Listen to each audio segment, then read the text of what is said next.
Ao mesmo tempo que houve esse avanço econômico fomentado pela produção cafeira, tanto no Rio de Janeiro como em São Paulo, sobretudo em São Paulo, também houve uma era conhecida como a Era Mauá. Mauá é esse cara aqui, gente, Irineu Evangelista de Souza. Mas a gente consegue perceber também que aquele espectro da escravidão brasileira também já estava ultrapassada. A do Paraguai, que acontece de 1864 até 1870, vai marcar a desestabilização desse período. Mas a parte mais interessante para a gente poder estudar o segundo reinado é dividir os períodos em três fases principais. A primeira fase, que é a fase da consolidação, que vai de 1840 até 1850. Houve também uma característica importante dessa primeira fase, que foi a introdução da Lei Eusébio de Queiroz, que proibia, então, o tráfico negreiro. Era uma tensão que a Inglaterra já impunha há bastante tempo para o Brasil. E, nesse primeiro período, houve essa modificação. Isso não quer dizer que a escravidão acabou neste momento. O apogeu de 1850 até 1870, onde o vigor intelectual, físico e também prestígio político do imperador Dom Pedro II pairava não só no solo brasileiro, como também em outros lugares. E os movimentos abolicionistas estavam cada vez mais fortes. E a terceira fase, que vai de 1870 até 1889.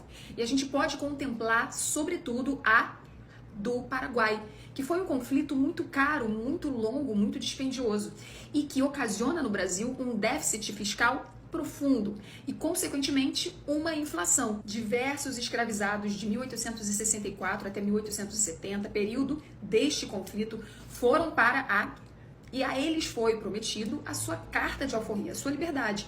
Então, quando esse conflito termina e eles regressam para o Brasil, havia muito mais a intensificação da campanha abolicionista aqui em solo brasileiro. É importantíssimo ressaltar que desde o ano de 1850 havia leis que o Império Brasileiro instituiu no Brasil para que a questão do escravismo fosse apaziguada, como a Lei Eusébio de Queiroz, a Lei do Ventre Livre, a Lei do Sexagenário, mas todas essas leis, elas não acabavam completamente com a escravidão no Brasil. Até que com o conflito no Paraguai e a força do movimento abolicionista e do retorno desses escravizados, essas ideias de liberdade ficaram muito mais fortes. O Brasil era o último país das Américas que não havia abolido a escravidão.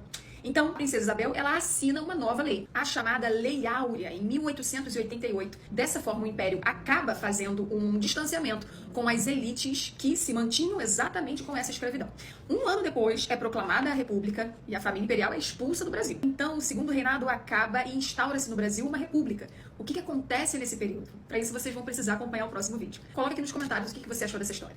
Beijos!